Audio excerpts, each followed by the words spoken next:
This story is titled, I Disappeared After Finding Out My Wife Cheated. A year later, she found me. Hi, everyone. Before we dive a quick favor. If you enjoy content like this, please hit the subscribe button. It's free, supports the channel, and make sure you never miss out on amazing video. Alright, let us get started. I walked away without saying a word after finding out my wife was cheating 3.5 years into our marriage. A year later, after going completely silent on her, my ex somehow tracked me down. When I first learned about the affair, I packed up and headed for the hills, literally. I'm not entirely sure why I'm putting all this into words now. Maybe it's just a way to get it off my chest, or maybe someone out there is going through something similar and needs to hear it. The whole thing's behind me now, but it left a mark. It all came crashing down in February 2018. I'd been married just over 3 years when I found out. At the time, I was doing contract work that sometimes required a lot of travel, but when I wasn't on the road, I worked from home. My wife, now ex-wife, Kathy, held a high-paying role as a director for a tech sales company. We had a good marriage, at least that's what I thought.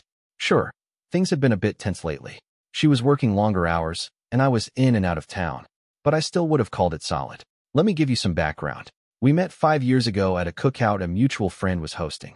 The moment we started talking, we just clicked. I felt lucky to be with someone so smart and beautiful. I was a little rough around the edges, but somehow she liked that about me. After a few weeks of dating, we were head over heels. We couldn't keep our hands off each other when we met up. A year and a half later, we tied the knot and moved into a nice apartment while we started saving for a house. But around the 3-year mark, things started to shift. I still loved her, but the smallest things started setting her off. Anytime I brought up her long hours or the constant work events, she'd snap at me. She said it was all part of paying her dues and climbing the ladder. Her argument was that I was gone for work sometimes too, so I had no room to complain. But the reality? I was only ever gone for maybe 3 or 4 days every 5 weeks. I told her I could cut back if that helped, but the conversations always went in circles. Looking back now, I can see I was completely blind to what was really going on.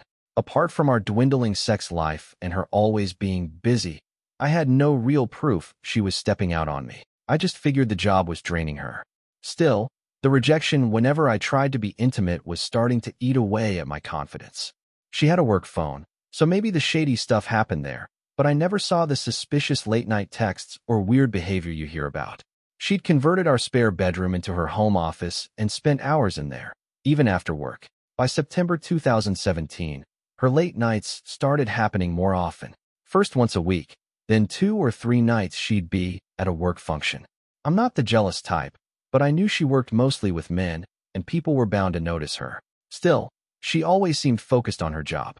The first time I really suspected something was off was a month before D-Day. She stopped at the grocery store on her way home, and I went out to the car to help unload. While grabbing bags from the back seat, something caught my eye under the front passenger seat, a flash of pink. It was her bra. I knew it was hers. She only bought from a certain store. Now here's the thing.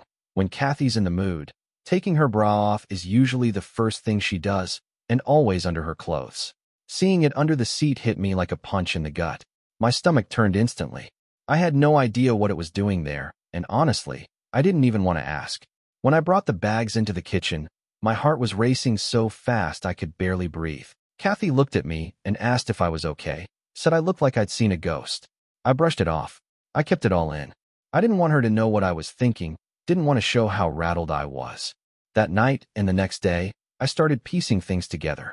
Aside from that bra, I had no solid proof. She worked downtown, and we lived in a decent-sized city. Still, I decided to let it go for the moment. Maybe if I gave her more attention, things would change. So, the next Friday, I planned something nice. I made a fancy dinner, set the table with our best dishes, lit candles, the whole 9 yards. Picked up some flowers and a good bottle of wine. She came home late again, breezed through the door, and I pointed out the setup. She said it looked great, but she had to meet co-workers for drinks. Said she'd shower quickly and maybe have a bite before heading out. I guess I went silent then, just staring at her. I can't even describe the anger building inside me. While she was in the shower, I quietly dropped my work cell phone in the backseat of her car. I needed to know where she was really going. Then I tossed the flowers and food in the trash and sat there stewing. She came out looking stunning, all dressed up, and said, "Let's eat." I told her to just go ahead and meet her friends. She gave me a weird look and asked if I was mad. I'm just sad, I told her. Feels like you never want to spend time with me anymore. She rolled her eyes, said I had a short fuse and needed to stop acting like a child. I just stood there, letting it all settle in. Foolish me, I muttered. She smirked and left. As soon as she walked out, I grabbed my backup phone and started tracking the one I planted in her car. She stopped about 20 minutes away, at a bar she often said she went to with coworkers. I drove out and parked across the street. Her car was there, just like I thought. An hour passed. Then I saw her walk out with a guy. He looked like a corporate type. He pulled her close, kissed her right there in the parking lot. My body went numb. My stomach twisted up in knots. They got in his car and drove off. I followed. Sure enough, they ended up at a hotel 10 minutes away. I parked on the side of the street and saw them get out, hand in hand, and walk inside. That was it. I'd seen enough. I pounded the steering wheel, just consumed by rage. Something inside me shut off completely. I don't even remember the drive. I just needed to get away. I was crying and shaking, furious. About 30 miles out of town, I spotted a little tavern and pulled in. I looked like hell. The bartender, a woman, took one look at me and said I looked like someone had knocked the wind out of me. You could say that, I muttered, trying to smile. A guy sat down next to me and started talking. At first, I wasn't in the mood to chat, but something about him was calming. Eventually, I told him everything. About my wife, the affair, how I just wanted to disappear. You're not the only one, buddy, he said, giving me a pat on the back. Been there myself. These things happen for a reason. This is your fork in the road. You get to decide which way your life goes. His words hit me hard. I've always tried to be logical, even in pain, and he was absolutely right. His name was Ray. Country guy, down to earth, good heart. You thinking of leaving her? He asked. I told him I hadn't gotten that far. I've got an idea, he said. I've got this old trailer on my property. It's not much, but it's got the basics. If you need a place to stay, come take a look. I'll cut you a deal. Just keep an eye on the land for me. The bartender chimed in. If I had the chance to get away from my ex like that, I would have run years ago. It felt surreal, like I'd stumbled into another reality. Yeah, I'll think about it, I told Ray. Might come check it out. A few days later, I drove out to Ray's place. His ranch was beautiful.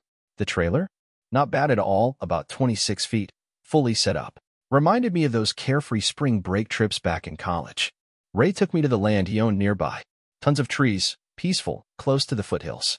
He had a little cabin overlooking the area and hookups for water and power. He offered to tow the trailer out there for me. It felt like a sign. Back home, I tried to get Kathy to confess, but she kept gaslighting me. I finally told her flat out, if I find out you're cheating, there's no coming back. She got even more defensive, denying everything, twisting my words. It was pathetic. I kicked myself for not snapping photos of her and that guy. I had nothing concrete, but deep down, I was done. I started quietly moving my stuff into the trailer while she was at work. It made me feel like I was finally taking control. During that time, Kathy started acting nice, almost like the old days. But I didn't buy it. She was still going on work outings, and one night, as she was heading out, I got dressed, too. She asked where I was going. Out with some friends, I said. You wouldn't know them. Just a bunch of work talk. It was the same excuse she always used on me. Okay, have fun, she said, looking a little offended. Oh, I will, I told her. I started spending more time with Ray and his friends. His family took me in like one of their own. It helped. I even cut back on drinking. I didn't want to spiral. Then one day, Kathy told me she had a work trip coming up. I asked who was going. Just some execs and department heads, she said. Well, tell your boyfriend I hope he enjoys the trip too, I shot back. She exploded. The fight that followed was brutal. I regretted saying it, not because it wasn't true, but because, like Ray had told me, it didn't matter anymore. It doesn't matter who the guy was, Ray told me one night, his voice steady. What matters is she chose to walk away from you. She broke the marriage, whether she owns up to it or not. That's just the truth, brother. Facts are facts. Man, Ray really should write a book for guys who've been betrayed. He just gets it. Kathy had a work trip coming up, and I realized it was the perfect chance to disappear. While she was out of town, I packed up everything that was mine, clothes, my laptops, gear, only the stuff I personally owned.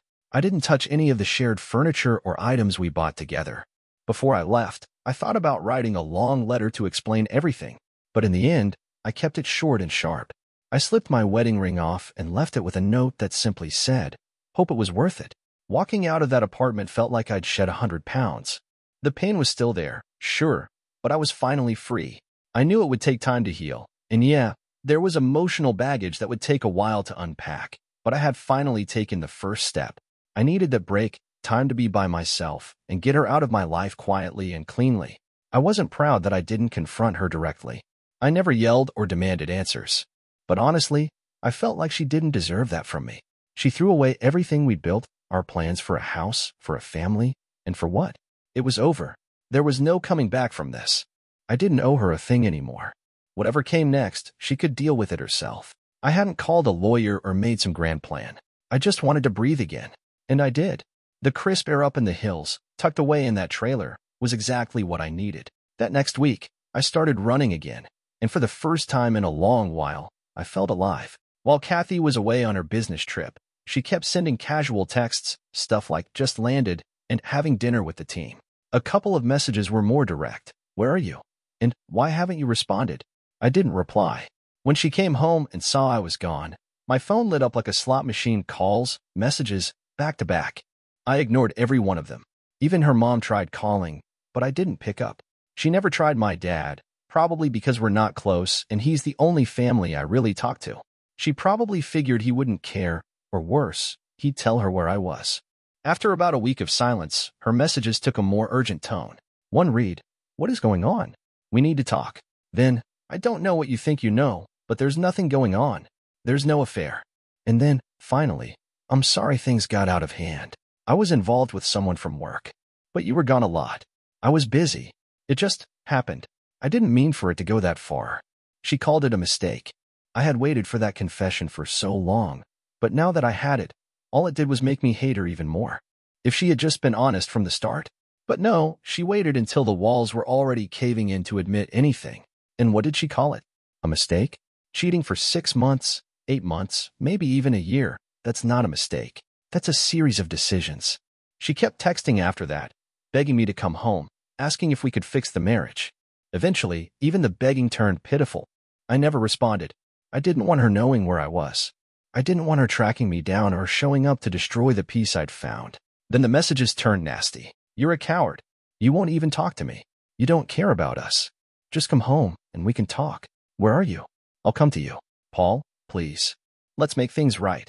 I don't remember all of them word for word. Most of them just sounded like empty excuses with no real remorse. I let them roll off me, didn't let them sink in. Eventually, I changed my phone number. I got an email from Kathy out of the blue. She said she'd hired a lawyer and was moving forward with the divorce. I wrote back with just one line, "Sounds good." That sparked a bunch of follow-up emails, her asking if we could meet, if we could talk, if there was still something to save. She finally said if I'd just agree to an uncontested divorce, she'd stop bothering me. I agreed. And with that, I was finally free. A few months later, the paperwork went through. No court, no drama, just a clean break. I never saw her again after the day I left the apartment. Oddly enough, she seemed to care more about getting closure than I did. Me? I just wanted to move on. For a while, sure, thoughts of her would sneak up on me, especially when a familiar song came on the radio, something we used to play on road trips. The grief came in waves. But eventually, it stopped. She just stopped showing up in my thoughts. Life's been looking up since the divorce was finalized. I actually met someone new. I was running on a trail near my place when I helped a woman change a flat tire. We hit it off. She's younger than me, funny as hell, and adorable. She calls me her mountain man, and seems to really appreciate the way I live now, simpler, quieter.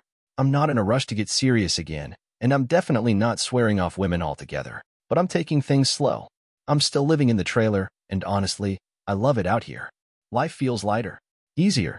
The pain of what happened with Kathy isn't gone, but it doesn't haunt me anymore. Simplifying my life helped me move forward. Everyone deals with betrayal in their own way. For me, I'm just grateful we didn't have kids. It made it easier to walk away.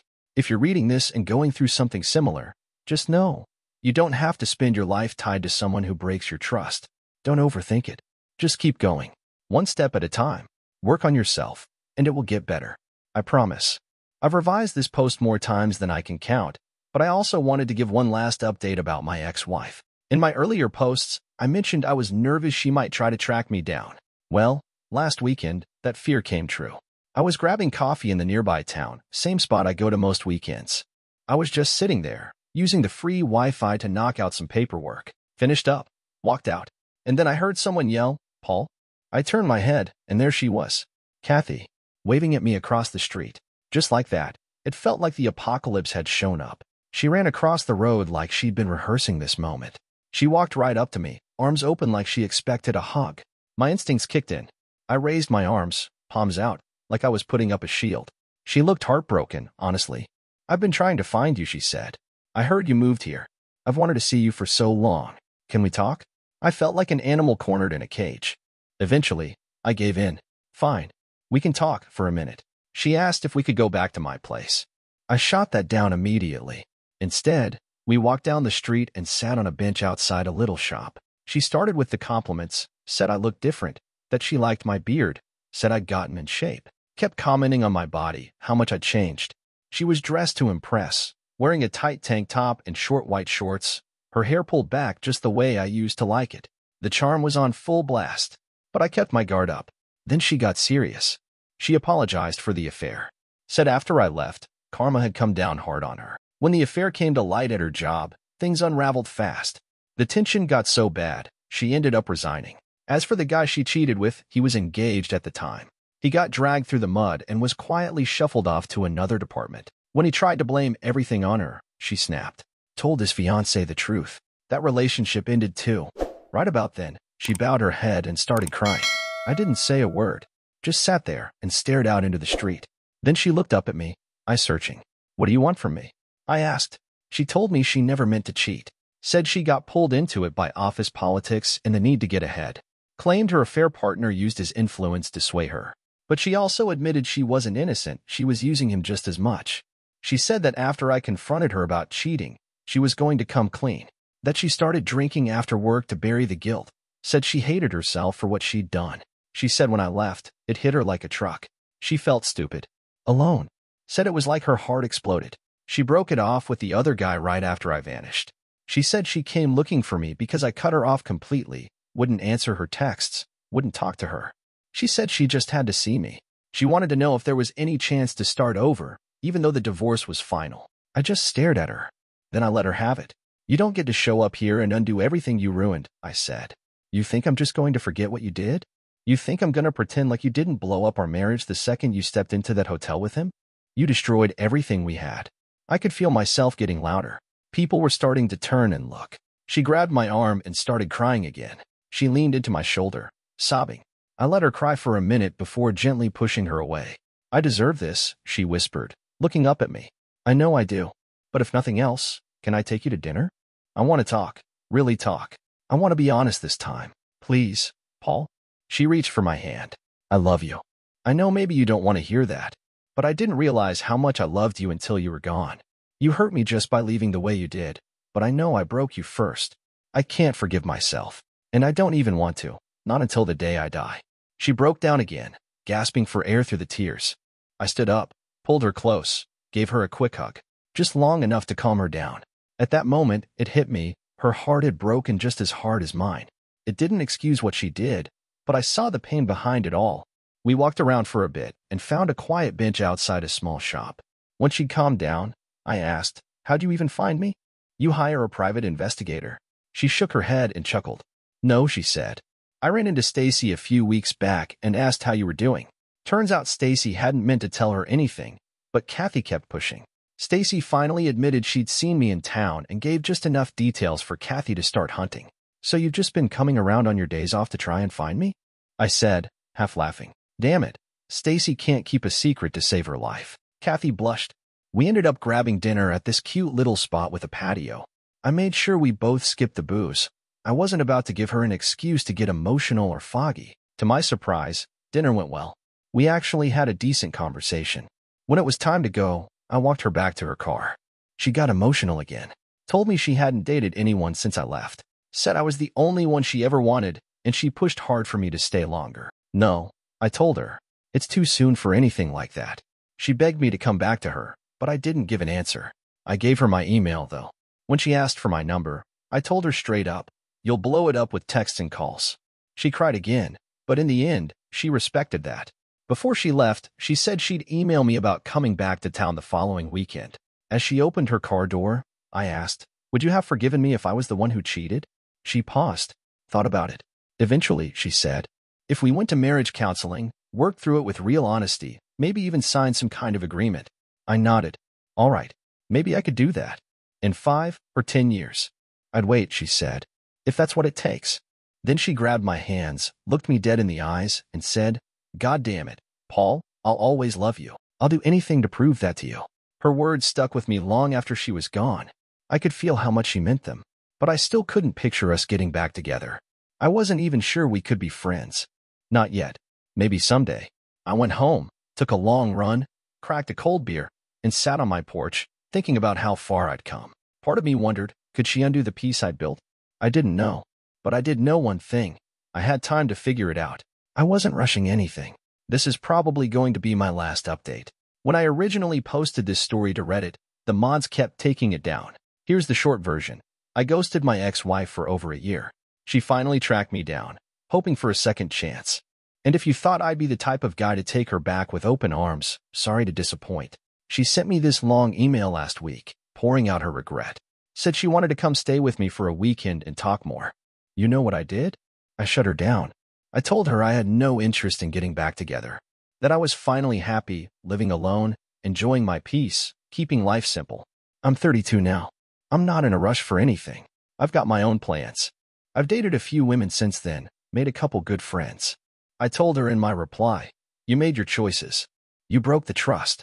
I don't know you anymore. And I sure as hell don't trust you. I wished her the best. Told her maybe we could be friends one day. But not now. She didn't take it well. Turns out, she'd accepted a new job offer in another state. Her whole plan was for me to move with her, figuring my remote work made it easy. She wanted a clean slate, a fresh start. That's why she came out to see me. She was hoping to convince me before her time ran out. Lucky for me, I had a week-long work trip lined up. The timing worked out perfectly. I won't have to see her again. She'll get the hint eventually. She'll move on. Maybe she'll cheat again. Maybe she won't. But it won't be with me. If you're reading this, don't waste your life hanging on to someone who tore it apart. Learn to let go. Give yourself permission to move forward. Wishing all of you the best out there.